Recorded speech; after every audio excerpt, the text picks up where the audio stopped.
ne savons quoi te dire, Seigneur. Si ce n'est le chant, Seigneur, cette mélodie. Nous continuons toujours d'acclamer le Seigneur Jésus. Le Dieu de nos vies, le maître de nos vies et le Dieu de cette œuvre. Alléluia. Et avec le bas d'Albat, on va proclamer ce que nous sommes en réalité. Ce que Dieu a fait de nous. Des proclamations pour renouveler notre confiance dans le Seigneur Jésus. Nous ensemble, on va d'Albat. Alléluia. Alléluia. Nous sommes une génération choisie. Hey, on le dit ensemble. Nous sommes une génération. Nous sommes une génération choisie. Appelée pour montrer son excellence. Tout ce dont j'ai besoin. Tout ce dont j'ai besoin, Dieu me l'a donné. Car je sais, dis-le, nous sommes une génération choisie. Nous sommes une génération choisie. Appelée pour montrer son excellence. Tout ce dont j'ai besoin. Tout ce dont j'ai besoin, Dieu me l'a donné. Proclame-le encore une fois. Nous sommes une génération choisie. Nous sommes une génération choisie. C'est notre identité. Tout ce dont j'ai besoin. Tout ce dont j'ai besoin, Dieu me l'a donné. Je sais qui je suis. Aïe, aïe, aïe. Je sais qui je suis en lui. Ce qui dit que j'ai. Où il dit. On reprend. Je sais qui je suis en lui. Où il dit je suis. Je sais qui je suis en lui. Aïe, aïe, aïe, aïe, aïe, aïe, aïe, aïe, aïe, aïe. Alors, je meurs. Je vis une vie. Car je sais, je meurs. J'accomplis. Je vis. Je marche. J'accomplis. Je marche dans la puissance. J'accomplis les miracles. Je vis. Est-ce que tu peux célébrer le Seigneur des armées? Yeah. C'est par sa puissance que nous arrivons à vivre. Et avec sa foi, il dit, si notre foi est petite comme le grain de sénévé, nous dirons à cette montagne, ôte-toi de là, et elle se déplacera. Aïe, aïe, aïe, aïe, aïe, aïe, aïe, aïe, aïe. Je marche. J'accomplis. Je vis. Je marche.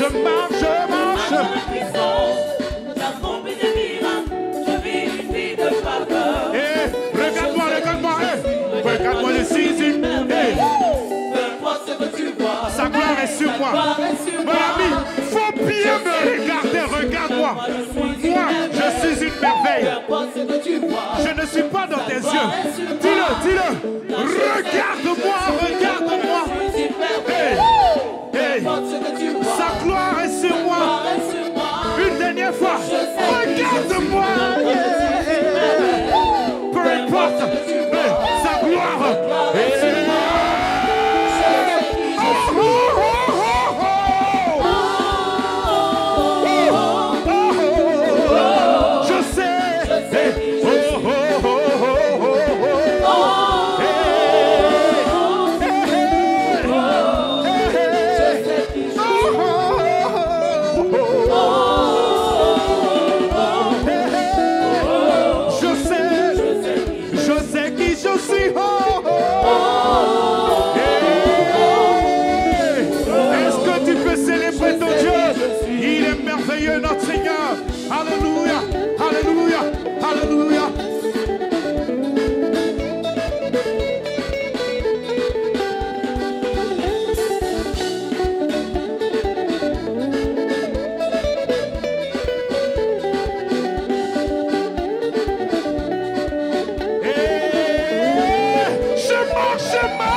J'accomplis les miracles. Je vis.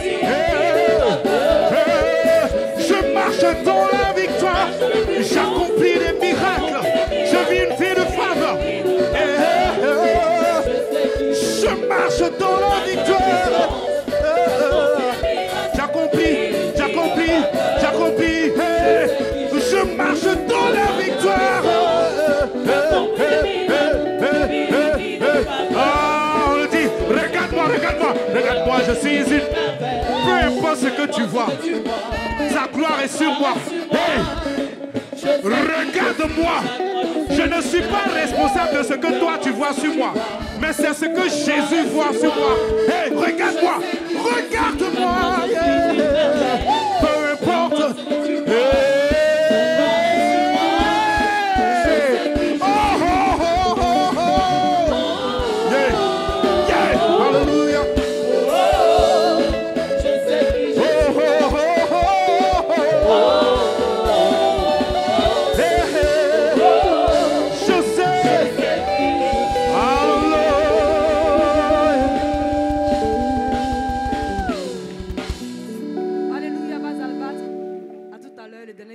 Tu me demandes pourquoi j'aime le louer. C'est le dernier cantique. Alléluia. Quand on chante des cantiques comme ça, on est content, c'est chic, c'est doux. Mais est-ce que tu sais que c'est de nous qu'il s'agit? Maintenant, quand il s'agit de moi, là, qu'est-ce que j'en fais ou bien qu'est-ce que ça me fait? Ce que ça me fait, là, ça fait de moi quelqu'un qui ne se voit plus comme il se voyait par le passé. Par le passé, on se voyait limite. Mais ça fait qu'on n'est plus limité. Et qu'est-ce que j'en fais? Ça dit que la façon, c'est que comment je peux utiliser ça? Ça ne s'arrête pas seulement au niveau de comment moi je pense ça. Mais ça me fait prendre conscience du fait que je participe maintenant au règne de Dieu. Vous avez vu les cantiques qu'on a pris pour introduire, non? Je sais qui je suis en Christ. Ce que j'ai en lui. Vous voyez, non? Voilà. Aujourd'hui, on commençait par le temps de la parole. Parce que souvent, quand on vient, on veut être guéri. Vous savez, mes frères et mes sœurs, il y a un secret que je vais vous livrer ce matin. Mes pasteurs le savent. Vous savez, quand on commence à servir Dieu, là, on prend Dieu au sérieux. On prend la vie des enfants de Dieu au sérieux. Et nous-mêmes, on se prend au sérieux. Ce n'est pas pour être dans l'orgueil, non. Quand on se prend au sérieux, non, non. Parce qu'on sait qu'on n'est plus n'importe qui. Notre Dieu, il se démarque toujours. Notre Dieu ne se mélange pas dans les choses, les réalités, où son nom sera en deçà de là où le nom est déjà installé. Le nom de Dieu est élevé. Alléluia. Le nom de Jésus-Christ est élevé. Donc quand son nom est élevé comme ça, là, son nom ne se gère plus n'importe comment et pour n'importe quoi. Son nom se gère de façon à honorer ça, à respecter ça. Et ça nous entraîne dans la solennité. Quand on devient enfant de Dieu, là, on n'est plus n'importe qui. On prend part au règne de Dieu. Tout le monde sait sur cette terre. On ne parle pas des dieux de la terre qu'eux-mêmes ils ont fabriqués. Et puis un coup, un matin, ils disent que tu es notre Dieu. Non, non, non. Nous, notre Dieu, là, on ne l'a pas fabriqué. C'est lui qui nous a créés. Et puis il nous a dit que nous sommes sa créature. Et puis il est notre Dieu. La différence est là.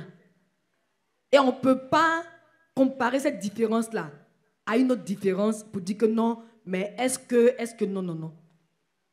Dieu nous a créés. Et puis lui m'a dit que nous sommes créés pour lui appartenir. Nous sommes créés pour l'adorer. Est-ce qu'on se suit? Donc, chrétiens, acceptons de manifester l'autorité que Dieu nous a donnée en Jésus-Christ. Et je disais, quand on commence à servir Dieu, on aime Dieu. On craint Dieu. On apprécie mieux le Seigneur Jésus, quoi. Parce que quelqu'un qui ne commence pas à servir Dieu, quand il vient toujours que lui, il veut que Dieu utilise quelqu'un pour le servir, là. Il s'est dit qu'il va en dégringolant, si je peux m'exprimer ainsi. Parce que quand quelqu'un est dans la maison de Dieu, on peut s'asseoir. Et soyez bénis au nom de Jésus. Quand quelqu'un est dans la maison de Dieu, là, c'est pour qu'il puisse, c'est-à-dire, savoir que le Dieu de qui il s'est approché, là, ce n'est pas une personne qui est sur la terre et puis on va l'apprécier à partir de ce que nous, on veut. C'est-à-dire que l'appréciation de Dieu, là, ce n'est pas soumis à nos critères humains. Pas du tout. Nous, les hommes, on s'apprécie à la mesure de ce qu'on a, de ce qu'on veut voir. Si moi, j'ai donné quelque chose à quelqu'un, la personne peut dire que je suis gentil. Comme ça, hein, parce que je lui ai donné quelque chose. Et c'est comme ça qu'on a vu Dieu. Alléluia. C'est comme ça qu'on a vu Dieu. Quand quelqu'un commence à servir Dieu, il voit que Dieu prend un autre sens, une autre façon d'être, pas de sa façon, hein, mais quand on est devenu chrétien, avant d'être chrétien, il y a cette pensée populaire qui nous dit, voilà comment Dieu est. Je ne vais pas citer parce que la liste n'est pas limitée. Elle est exhaustive. Mais je sais qu'il y a des pensées populaires qui nous montrent Dieu comme celui qui est venu pour nous faire du bien. Ça, c'est la vérité. Mais quand il est venu nous faire du bien, là, il nous fait du bien pour que nous aussi, en retour, on puisse faire du bien aux autres. Voilà la raison pour laquelle Dieu nous a créés. Et voilà la raison pour laquelle Dieu est venu par son Fils Jésus-Christ sur la terre. Donc, par conséquent, si quelqu'un a reçu Jésus, il faut qu'il se dispose pour que ce que Jésus a fait dans sa vie, quelqu'un d'autre puisse le recevoir. C'est alors que le cercle de Dieu s'agrandit. Mais à quel moment le cercle de Dieu va s'agrandir si nous, les enfants de Dieu, on n'accepte pas de manifester l'autorité que Dieu nous a donnée? C'est là que le problème se passe. C'est là. C'est pas qu'on n'aime pas Dieu, on aime Dieu. On sait que Dieu existe. On sait que Dieu est vrai. Mais comment permettre à Dieu de prolonger son règne, puisqu'on participe à son règne? Comment permettre à Dieu de prolonger son règne là? C'est là que le problème se trouve. Parce que, bien souvent, on se dit que nous, on n'est pas là pour ça. Très souvent, quand j'annonce la parole de Dieu, je vais d'une extrême à une autre extrême, et puis je prends les choses terre à terre. C'est vrai. Souvent, on se dit que non, nous, on n'est pas là pour prier pour les autres, mais on est là pour qu'on prie pour nous. Je me trompe? C'est ça qui fait qu'on ne grandit pas. C'est ça qui fait qu'on ne va prendre part au règne de Dieu. Dieu nous a mis sur la terre, c'est pour qu'on puisse prendre part à son règne. Lui, il est au ciel. Mais sur la terre, là, il a des représentants du ciel. Il a des représentants du ciel. Mais c'est nous. C'est nous. C'est moi. C'est toi. C'est amandier. C'est acacia. C'est cèdre. C'est sycomore. C'est l'église assemblée de Dieu. L'église réveil. L'église baptiste œuvre et mission. Et même l'église catholique. Parce que le Seigneur, lui, il attend quoi? On invoque son nom en faveur d'une autre personne. Parce que nous, on a invoqué le nom de Jésus en notre faveur. Et ce qui a fait qu'aujourd'hui, nous sommes devenus enfants de Dieu. Quand on devient chrétien, nos problèmes, priorités jusqu'à demain matin. C'est dangereux. C'est dangereux. Ce n'est pas la première fois qu'on entend ce message, mais il est donné sous une autre forme. Je me souviens qu'on a donné un message venant de moi, chrétien, nous sommes nés pour dominer. On l'a bien écouté, on était contents. Mais qui parmi nous allait faire l'expérience de la domination en Jésus-Christ? Chaque jour. Ce n'est pas que c'est mauvais d'appeler le numéro de la vie. Le numéro de la vie a été établi pour ça. Pour que Dieu puisse secourir son peuple. Ce n'est pas mauvais d'appeler le prophète, le pasteur Da Silva et le docteur Daniel Sigue. Non, ce n'est pas mauvais. Mais Pendant combien de temps on appelle tous ces numéros, tous ces canaux que Dieu a disposés pour nous faire du bien? Pendant combien de temps? C'est ça qu'on doit voir. Et souvent, les gens pensent que non, c'est trop grand. Et donc, il faut que quelqu'un qui est un peu plus élevé que moi le fasse. Non. C'est là que beaucoup d'entre nous sommes trompés. Est-ce que le nom de Jésus est plus petit qu'une maladie? Le nom de Jésus est plus grand que toutes les maladies, que toutes les sommités, que toutes les puissances, que toutes les autorités. C'est pourquoi il a dit que quiconque invoque mon nom sera sauvé. Quiconque. Même quand on va dans l'Ancien Testament, quand Josué a dit au soleil de s'arrêter sur Gabaon, ce n'est pas parce que lui, Josué était téméraire, non. C'est parce qu'il a vu ses parents, ses aïeux, ses ancêtres manifester la gloire de Dieu en invoquant son nom face à l'adversité. C'est pourquoi Josué a été utile entre les mains du Seigneur. Il ne s'agit pas des pasteurs. Il ne s'agit pas de sommité. Il s'agit de Jésus qui est invoqué par la bouche d'un autre humain pour faire du bien à notre humain. Vous savez bien souvent quand le Seigneur nous donne ce genre de message, moi en tant qu'humain je me sens un peu limite. Pour deux raisons principales. Je me dis, d'une part, les frères de l'assemblée où je me tiens diront qu'on a déjà entendu ce message, qu'on veut passer à autre chose. Et d'autre part, c'est comme si je trouve un mur qui bloque. Comme quoi, ce qui est sûr, moi je ne suis pas là pour ça.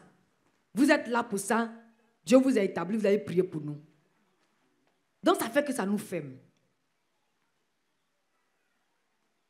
Ça nous ferme.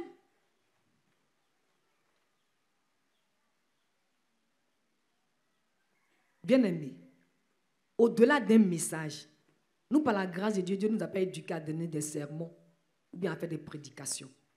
Notre pasteur le disait bien souvent que quand elle annonce l'évangile, quand elle prend la parole pour parler au nom de Jésus par la Bible, elle lance Jésus dans la vie et dans le cœur de quelqu'un. Et quand celui qui a reçu Jésus, quand on a lancé là, l'a trouvé, lui aussi peut lancer Jésus, et lui aussi peut faire de Jésus les raisons pour lesquelles on l'a lancé dans la vie là. Il peut faire sa pardon avec Jésus. Parce que souvent, on aime quand on envoie les messages qui nous galvanisent. Mon frère, tu n'es pas devenu chrétien pour aller en France. Amen. Amen. Amen. On est devenu chrétien pour aller au ciel. Amen. Sinon, ceux qui ont un papier d'avion là, finalement, c'est quoi? Ça va peut-être encore vous choquer. On n'est pas devenu chrétien pour se marier. Amen. Pour avoir enfant. Amen. Pour avoir villa. Amen. Pour avoir voiture. Amen. Parce qu'il y a des marabouts qui ont tout ce qu'on est en train de citer là. Mais je vais dire que comment ils vivent? Ils vivent sans espérance. Nous étions dans les ténèbres, sans Dieu et sans espoir. Quand nous avons trouvé le Seigneur, quand nous avons trouvé Jésus-Christ, quand nous avons trouvé Jésus-Christ, il nous a donné sa vie. C'est de ça qu'il s'agit. Quand Jésus-Christ nous a trouvés et qu'il nous a donné sa vie là, c'est pour que nous aussi, on puisse donner l'occasion à quelqu'un de recevoir la vie de Jésus. Sinon, finalement, si la terre là, on sera d'éternels assistés. Chaque jour, on nous assiste. On nous assiste. On nous assiste. Nous, on n'assiste pas les gens. Et depuis que le Seigneur nous a fait la grâce de le servir, comme je l'ai dit à l'entame de ce moment, je considère la vie humaine. La vie chrétienne, c'est un mystère. Moi, je veux nous encourager à quitter cette disposition où l'Église nous a mis dans une position où, quand on devient chrétien, là, c'est par rapport à la promotion de ce que je suis en tant qu'humain. Non, ça, ce n'est pas la vérité. Il y a beaucoup de choses qui se disent dans l'Église. Je n'ai pas tout cité. Mais je sais qu'il y a deux aspects qui promeuvent l'homme. Ce n'est pas bon, c'est dangereux. On te dit, comme tu es devenu chrétien, Tu dois voyager. Tu dois te marier. Tu dois prospérer. Tu dois comme ci, comme ça. C'est comme si c'était un futur. Non, c'est déjà là. Éphésiens 1, verset 3. Mais comme on ne sait pas, et puis on n'a pas la révélation dans la parole de Dieu, on se dit que c'est ce que l'homme de Dieu est en train de dire là, qui va faire que notre accomplissement va se mettre en position. Non. Donc ça fait qu'on est beaucoup plus focalisé vers ces choses-là, sur ces choses-là. Il faut que, mais on a déjà tout.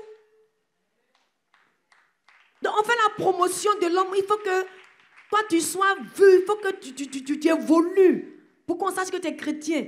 Donc ça fait que dans toutes les églises, c'est le message qui est là, c'est un message ambiant, un message destructeur. Difficilement on va dire aux chrétiens que tu as déjà tout. Maintenant, soumets-toi à Dieu, reçois son message et puis maintenant soumets-toi à Dieu pour que toi aussi tu sois utile pour le monde qui est au dehors. Donc ça fait qu'on travaille sur nous-mêmes notre vie. On est sur nous-mêmes notre vie. Mon mariage, oh, mon enfantement, oh. Mais c'est quoi à la fin? Ça, c'est pas vivre en Christ. Hein? Si quelqu'un est sûr qu'il a déjà toutes ces choses-là, mais s'il n'a pas encore touché, bénis Dieu. Ce n'est pas un message ou faible. C'est pas ce qu'on dit de Denis, c'est comme ça on dit non. Quand tu es désespéré, mais tu dis des mots pour te motiver, non. C'est la vérité éternelle de la parole de Dieu. D'où le message que Dieu nous a inspiré. La reconnaissance vaut mieux que le combat spirituel. Parce qu'au lieu de nous focaliser sur le diable, et là je m'avais touché le deuxième aspect, que l'Église prend pour dire à l'homme que voilà ce que tu as fait, on a mis nos regards sur les sorciers. Donc on est là, on va combattre les sorciers. On va poignarder les sorciers. On va les taillarder. Mais c'est des enfants de Dieu. Nous-mêmes, on était sorciers. Si on nous avait taillardé, qui allait vivre en Christ aujourd'hui? Tout notre focus là, il faut que les sorciers de ma famille meurent. Donc on fait des thèmes à grand caractère, à grande envolée, bien envergure. Viens connaître le Goliath de ta famille. J'ai fait quoi? Je connais Jésus déjà.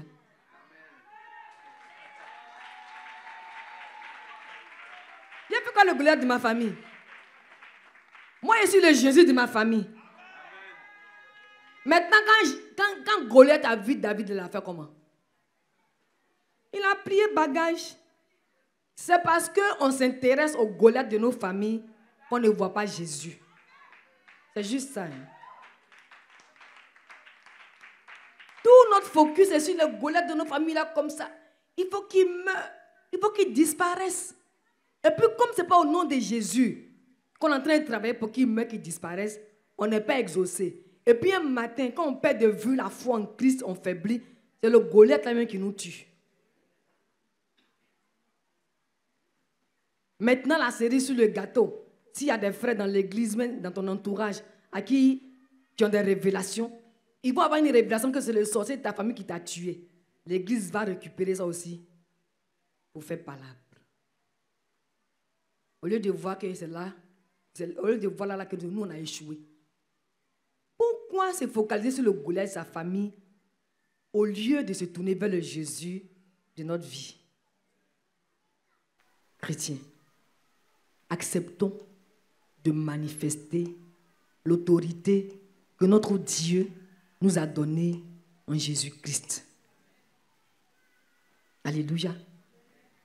J'ai réitéré encore le fait qu'on ne refuse pas de prier pour vous. C'est pour ça que Dieu nous a établis. Mais si on prie pour vous pendant 10 ans, que vous ne priez pas pour quelqu'un là, c'est un danger pour le royaume de Dieu. Parce que Évi, c'est déjà le royaume de Dieu. Celui qui reçoit beaucoup et qui ne donne pas, quand on met l'eau dans un récipient là, et puis c'est rempli, ça fait comment? Je vais prendre un autre exemple. Par exemple, quand on fait la farine, là, et puis on ferme là, quand le temps où ça doit prendre à arriver, ça fait quoi? Donc on est gonflé à bloc. Mais on n'essaie pas à être utilisé, être mangé par celui qui a faim. Vous voyez, non? Relevons-nous. Relevons-nous. C'est important. Je dirais même que si un peuple, tu dois percevoir de façon rapide et instinctive même. Je dis instinctive, je vais expliquer pourquoi je dis ça. La puissance de Dieu, parce que c'est au milieu de vous, de nous tous, c'est ce que Dieu nous a fait sortir. Donc notre instinct humain devait être, c'est-à-dire que réfléchir à Dieu, me dire, mais c'était eux, non? Donc ça veut dire que c'est moi aussi, non? Mais non, non. Eux, Dieu les a pris dans un couloir et puis il a dit que c'est ceux qui sont dignes. Comme Dieu ne m'a pas encore dit que moi je suis digne, je suis là. Dieu ne nous a pas pris dans un couloir. Il nous a pris là, mais on n'était pas encore prêts. Et puis il a fait son œuvre dans nos vies et fait son œuvre par nos canaux. Et il continue toujours de faire son œuvre dans nos vies et par nos canaux. C'est nous tous. Même les moments d'un certain âge. On n'a pas vu le visage de Tabitha.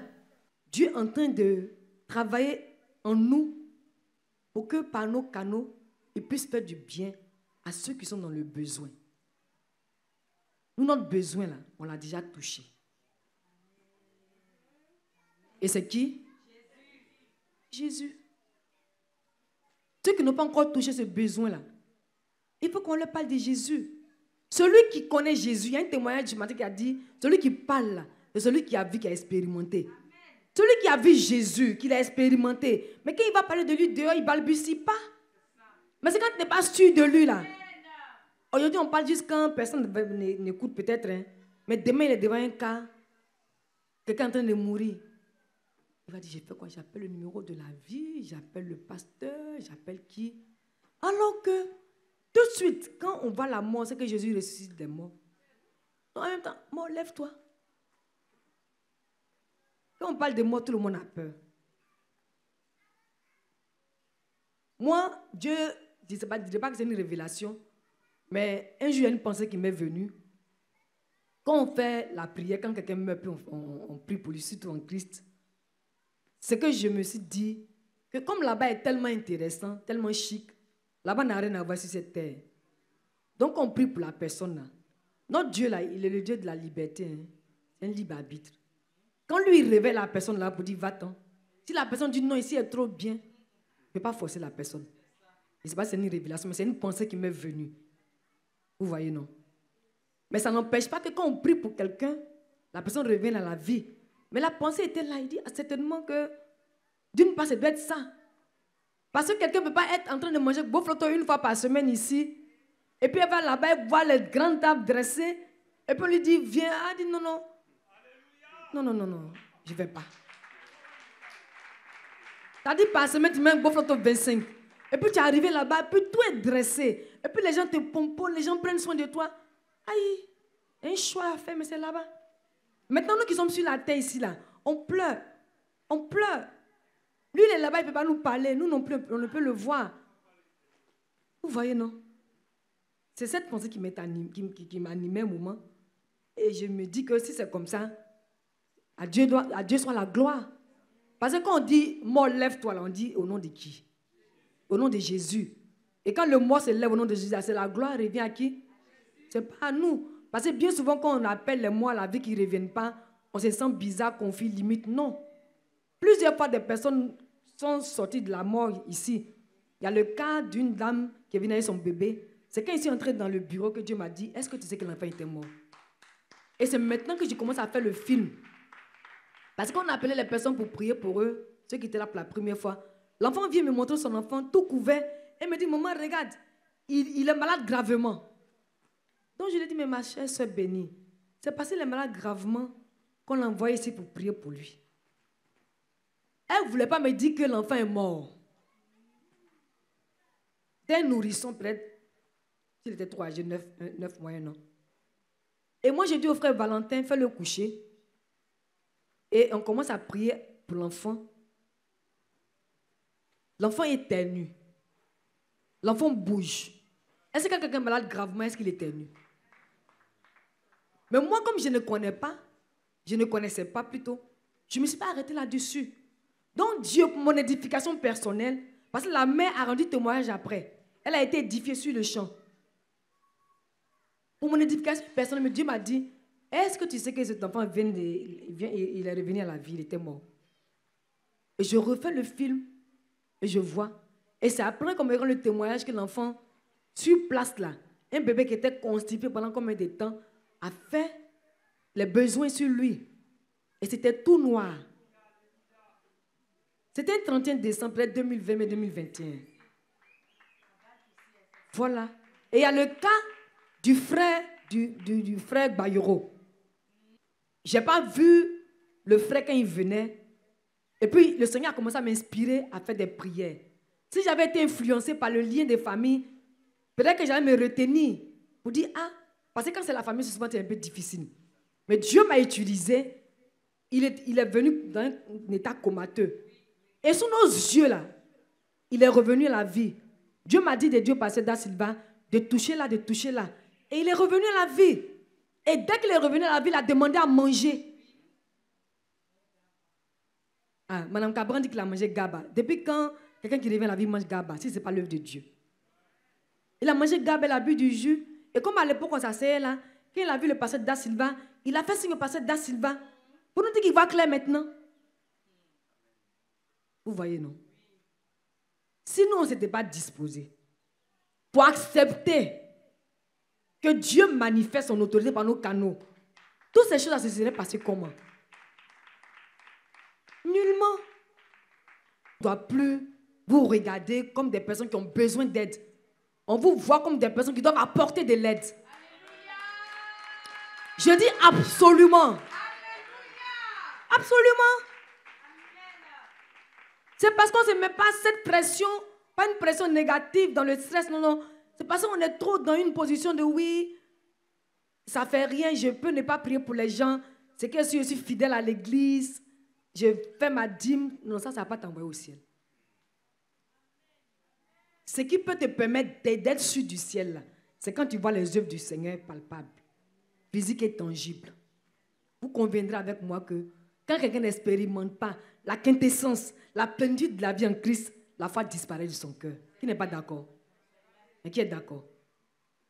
Tous les jours, on vient, on s'assoit. Dieu est bon, mais on ne voit pas la bonté de Dieu. Dieu est puissant, on ne voit pas sa puissance. Dieu est comme si on ne voit pas. C'est quand on dit Dieu est comme si, puis quand on voit là, c'est ce qui nous fait grandir. Ça nous émonde, ça nous affermit. Alléluia.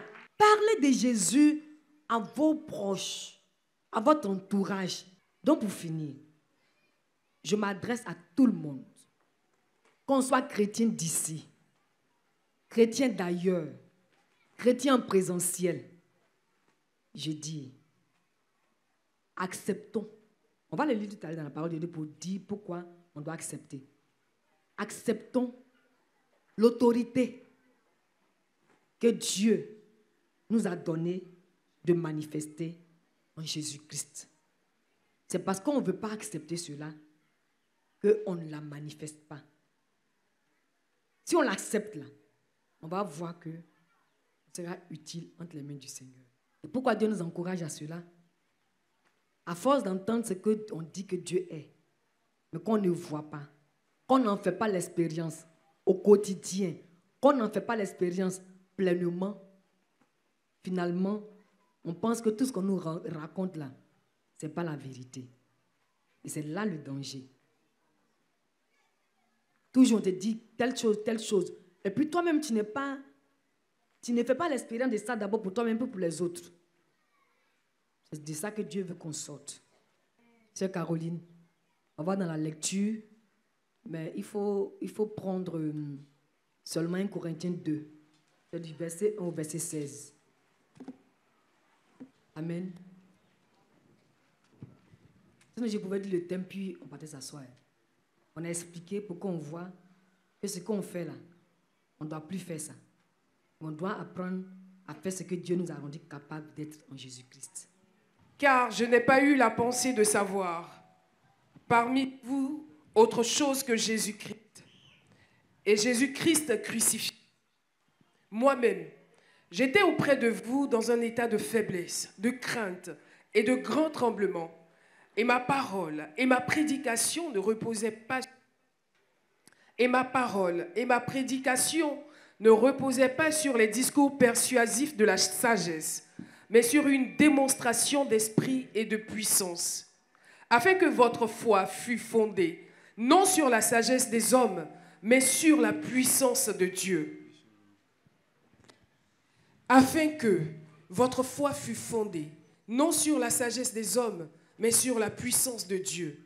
Cependant, c'est une sagesse que nous prêchons parmi les parfaits, sagesse qui n'est pas de ce siècle, ni des chefs de ce siècle qui vont être anéantis.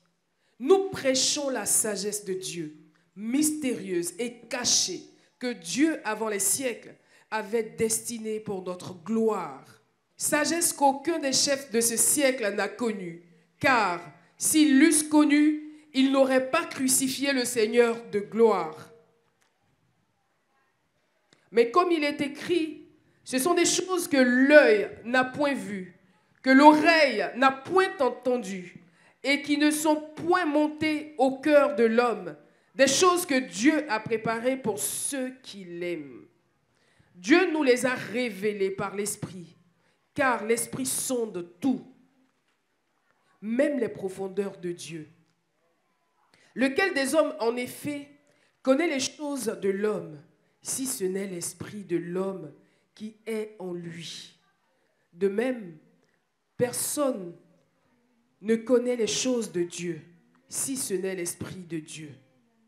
Or, nous n'avons pas reçu l'esprit du monde. Alléluia. Mais l'esprit qui vient de Dieu, afin que nous connaissions les choses que Dieu nous a données par sa grâce. Et nous en parlons, non avec des discours qu'enseigne la sagesse humaine, mais avec ceux qu'enseigne l'esprit, employant un langage spirituel pour les choses spirituelles.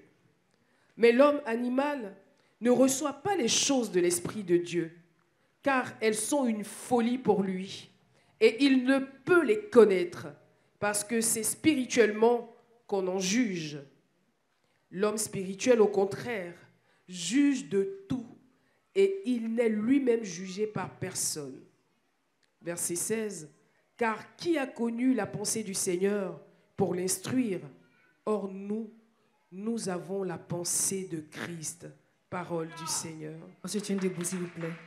Pour acclamer l'autorité de la parole de Dieu, la puissance de la parole de Dieu, la véracité de la parole de Dieu et l'autorité de la parole de Dieu qui vient nous présenter ce matin. On acclame très fort le Seigneur bien-aimé, au nom de Jésus. Amen. On peut s'asseoir. C'est Caroline, il faut lire le verset 9, s'il te plaît. Le verset 9 de 1 Corinthiens 2. Alléluia.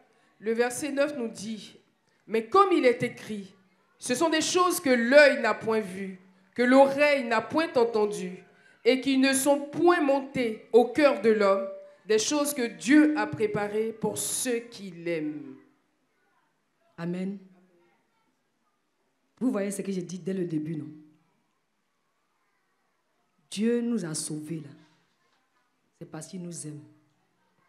Et il nous a sauvés, ça ne s'arrête pas là seulement. Pour que nous aussi, on puisse être utiles pour lui. Voilà. Maintenant, 1 Corinthiens 2, verset 9, dit que ce sont des choses que l'oreille n'a pas pu entendre, que l'œil n'a pas pu voir. Parle de l'humain, des hommes que nous sommes actuellement. Quand nous sommes nés dans nos familles, là, on ne nous a pas présenté la puissance et l'autorité de Dieu. Si bien que quand quelqu'un ne se porte pas bien, on n'a pas tout de suite à penser de prier ou bien de demander la guérison pour lui. Soit on va à l'hôpital, soit on a peur, ou bien quand la maladie est très grave, on est désespéré. Vous voyez, non? On n'a pas été habitué à ça. Donc ça fait que quand on est devenu chrétien, pour n'avoir pas connu le fait que quand quelqu'un est souffrant, Dieu peut utiliser son prochain qui a déjà vu la gloire de Jésus et qui a déjà vu la puissance de Jésus se manifester sous ses yeux et par son canal. Dieu peut l'utiliser pour faire du bien à son prochain. C'est un problème pour nous. Comme on n'a pas été habitué dès le départ à ça. Donc on est bloqué. Mais quand quelqu'un accepte le fait qu'il est devenu enfant de Dieu, le mettre directement en contact avec le royaume de Dieu, en contact avec les choses du ciel, les choses de Dieu. Dieu qui est omniscient, omnipotent et omniprésent, Dieu qui peut tout. Quand il sait qu'il est directement en contact avec ces choses-là, mais il manifeste la puissance de Dieu. Il manifeste l'autorité de Dieu. Alléluia. Souvent on pense que ça va de soi.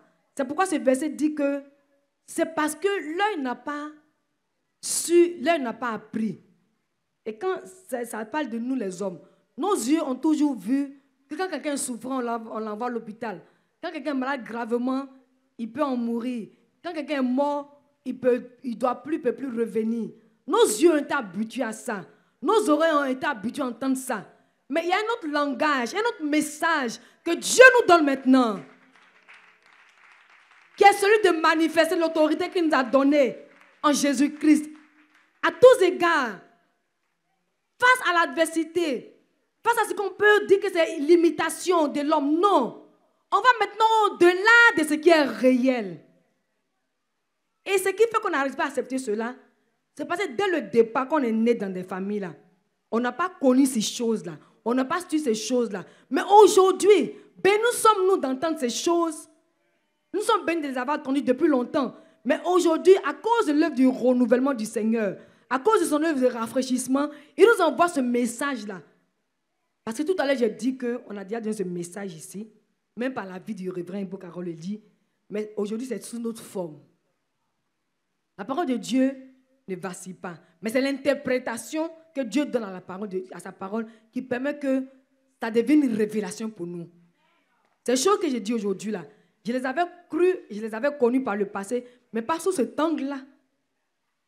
Je savais que Jésus était puissant, qu'il était fort. Mais est-ce que je m'étais disposé à un moment donné, avant que Dieu ne me commence à m'utiliser pour guérir des malades, pour ressusciter des morts, que je m'étais disposé, quand j'étais chrétienne, pour que je fasse ça? Non. Il a fallu un moment donné que Dieu a saisi. C'est ce moment donné, c'est aujourd'hui pour toi, mon frère. N'attendons pas demain.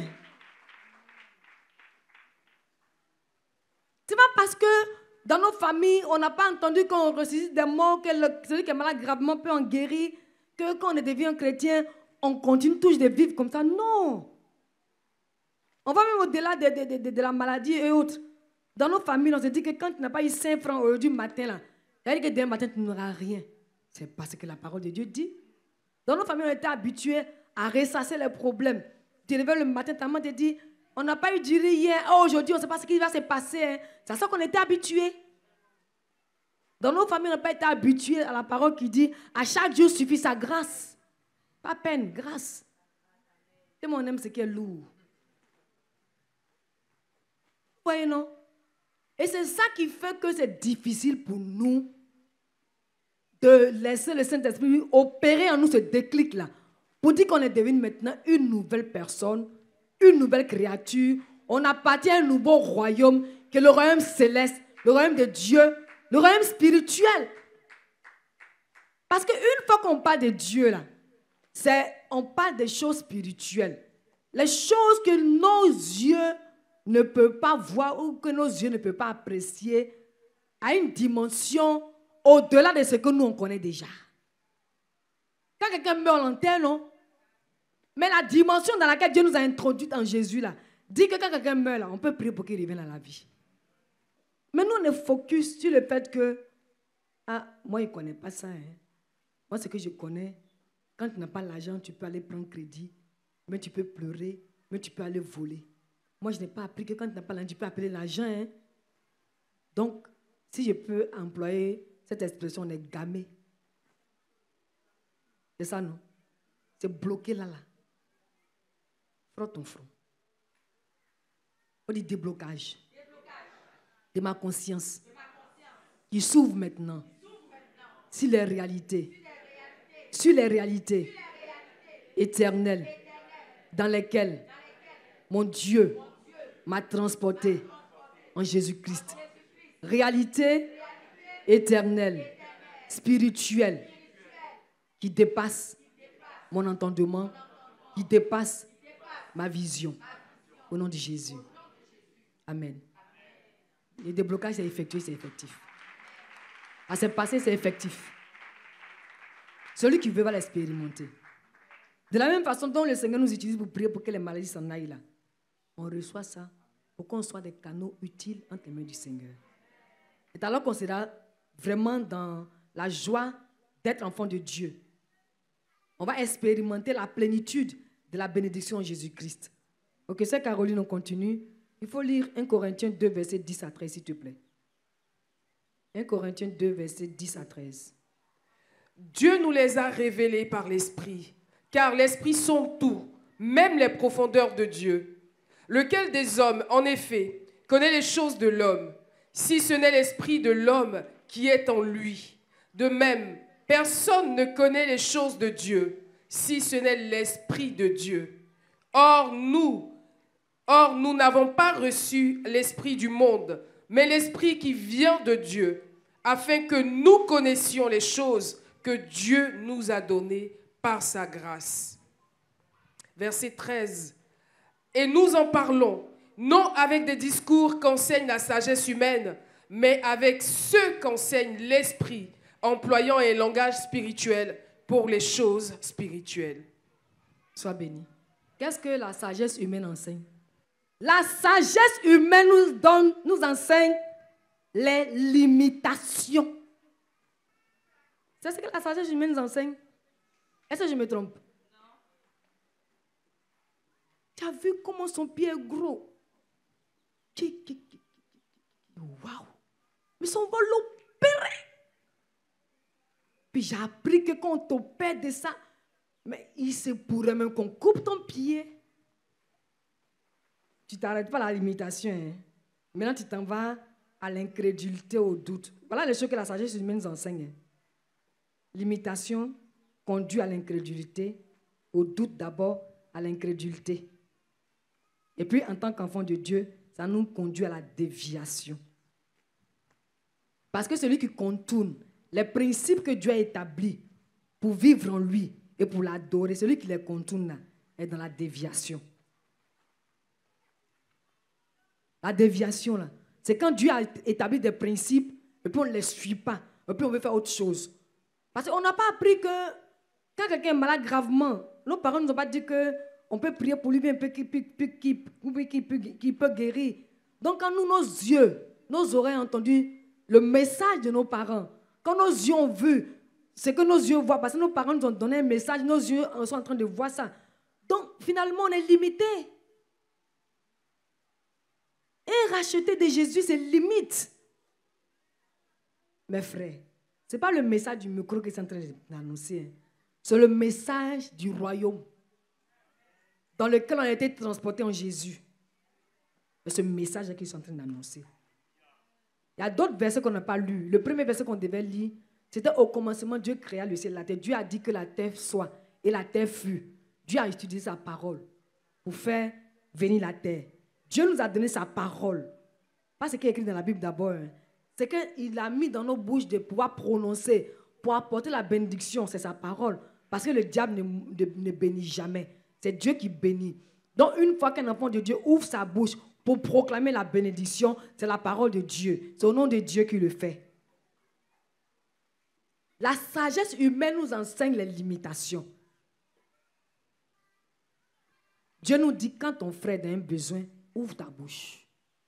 Proclame, parle. Voilà les principes de vie du royaume de Dieu. Hein? C'est ça qui est là.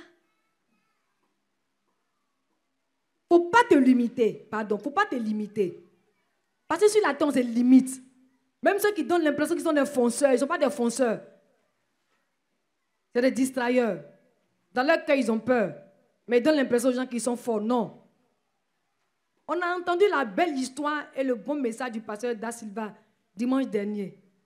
Abed-Nego, Meshach et Shadrach n'étaient pas des fonceurs, c'était des adorateurs.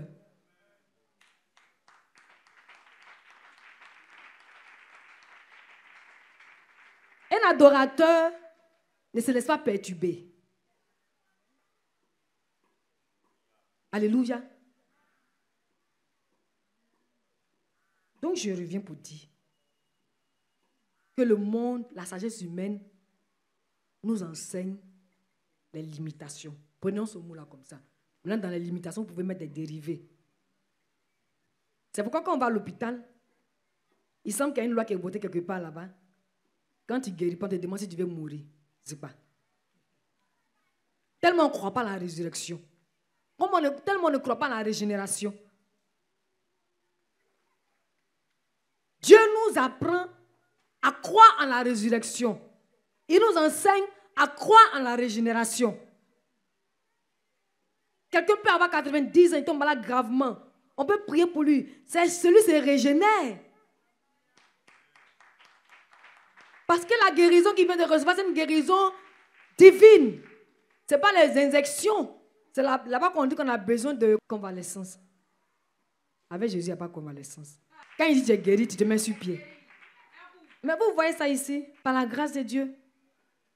Donc la sagesse humaine nous enseigne les limitations. On va maintenant pour le dernier passage. Quand on veut exercer ce que Dieu a mis en nous en Jésus-Christ, il nous faut nous mettre absolument du côté de Dieu.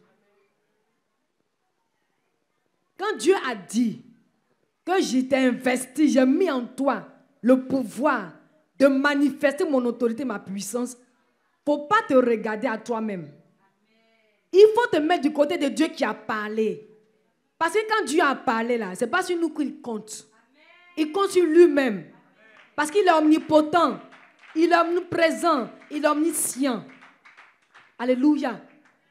Pour expérimenter véritablement et pleinement ce que notre Dieu nous a donné de manifester ce pouvoir-là, il nous faut toujours et absolument nous mettre de son côté. Parce que quand on ne se met pas de son côté, quand on veut dire, ah, c'est pas possible, c'est trop grave, c'est trop grand, en même temps, on ne va pas réussir la mission. Parce que celui qui doute du pouvoir de Dieu ne pourra pas réussir sa mission.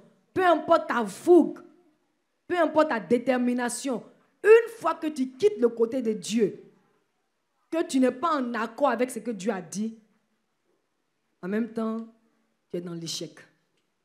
Mais quand tu es du côté de Dieu, comme David, étant du côté de Dieu, parce qu'il a proclamé les paroles contre Goliath au nom de Jésus, il lui a dit, il a dit à Goliath, je vais vers toi au nom de Jésus, et puis j'ai fini avec toi aujourd'hui. Ça s'est passé, non? Goliath était balèze.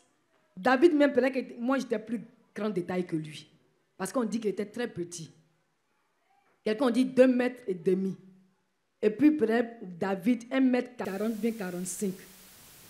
Et puis, il regarde Goliath. C'est parce qu'il s'est positionné du côté du Dieu redoutable. Vous voyez, non? C'est à cause de ça qu'il a vaincu Goliath. Ce n'est pas parce qu'il a de belles paroles.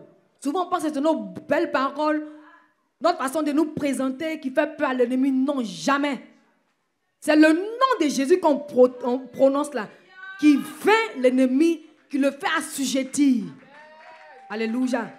Donc, pour réussir, nous, en tant qu'enfants de Dieu, nous devons nous mettre du côté de Dieu. On doit absolument tenir compte du point de vue de Dieu afin d'expérimenter la mission qu'il nous a donnée de faire sur cette terre, afin de l'accomplir. L'homme spirituel, au contraire, juge de tout, et il n'est lui-même jugé par personne. Car qui a connu la pensée du Seigneur pour l'instruire? Or, nous avons la pensée de Christ. Qui est content? La pensée de Christ est comment? La pensée de Christ est éternelle. Et ce qui est éternel domine sur quoi? Sur l'éphémère. La terre, quand on parle de la terre, on parle de la terre comment? La terre va disparaître. Et quand on parle de disparaître, ça veut dire que c'est comment? Éphémère. La pensée de Christ est éternelle. Et nous avons cette pensée-là. Nous, en tant que bien qu'étant des vivants sur la terre, là, on a reçu la pensée de Christ. On est des hommes, c'est pourquoi on fait mention des spirituels. On est des hommes et des femmes spirituelles, des hommes et des femmes éternelles. Pourquoi, quand on va voir la maladie, on va dire non, bon, c'est bon, je dépose mes âmes. Pourquoi, quand on va voir telle chose, on dit non, c'est bon, je dépose mes âmes. Mais pourquoi? C'est nous qui dominons sur ce qui est passager parce que la maladie, là, elle passe. La pensée de Christ est éternelle. C'est sur la base de sa pensée éternelle que Dieu a fait toutes choses.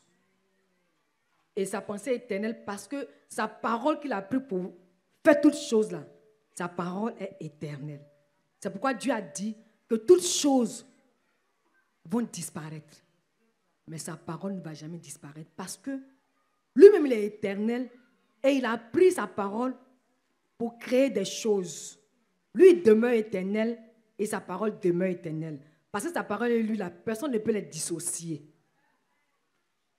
Alléluia. Et pour finir, nous sommes bénis.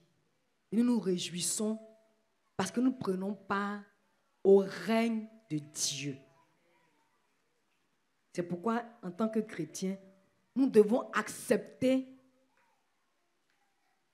de manifester l'autorité que Dieu nous a donnée en Jésus-Christ.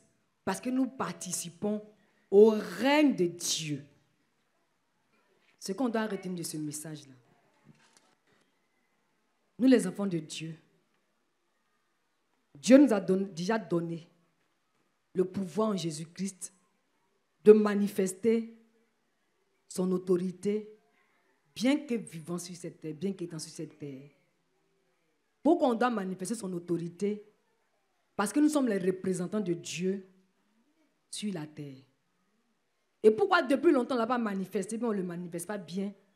Parce que quand on est né, on n'a pas vu ces choses-là se présenter à nous dans nos familles. Donc ça fait que quand on est devenu enfant de Dieu, on n'a pas ouvert notre cœur à Dieu par rapport à ces réalités éternelles dans lesquelles nous avons transporté en Jésus. Donc ça fait que les choses ont été un peu biaisées par moments. Ça fait aussi que souvent, on ne lâche pas prise, on ne s'ouvre pas à Jésus. Donc ça fait le problème, ce problème-là. Et pourquoi on doit le faire? On doit le faire parce qu'on doit prolonger le royaume de Dieu. On doit éviter le piège de vouloir toujours être assisté en permettant à Jésus de nous rendre utiles pour notre prochain. Alléluia.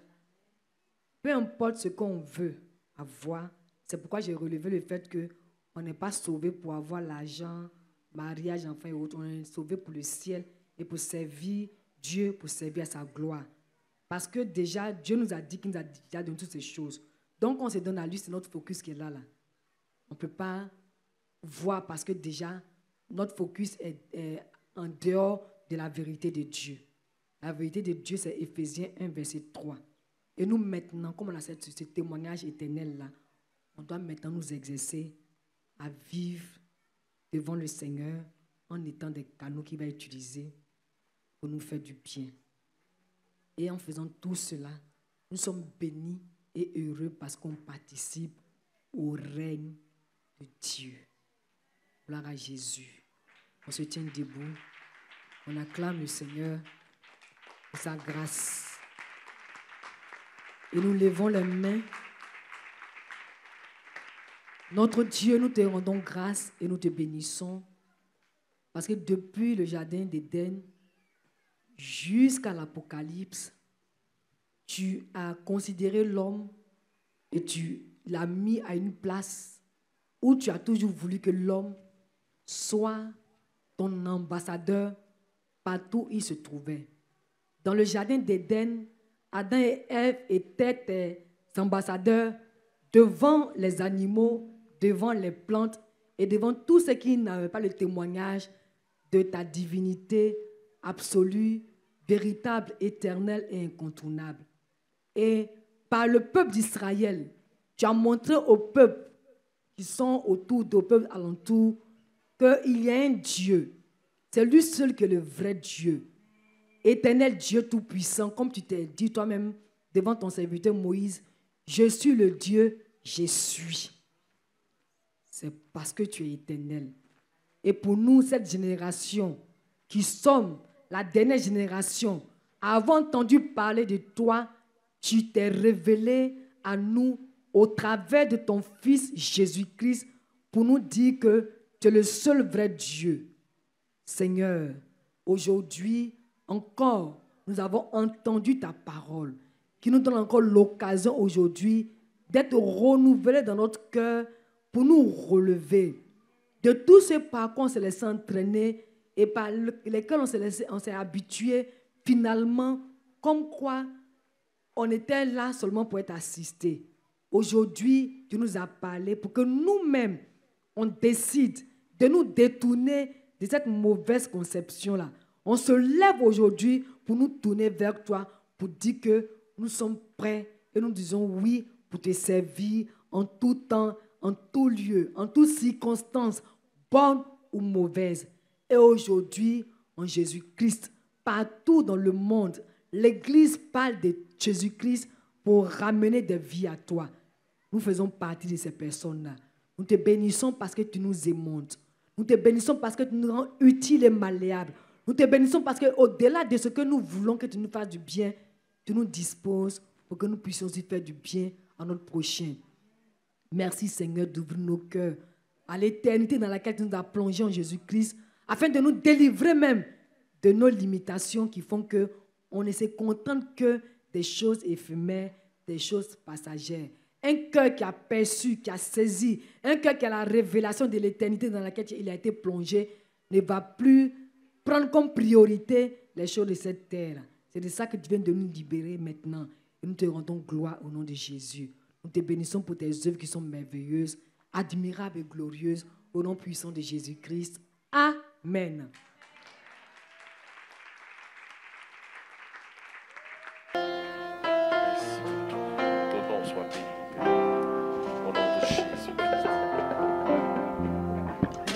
Au-dessus des puissants,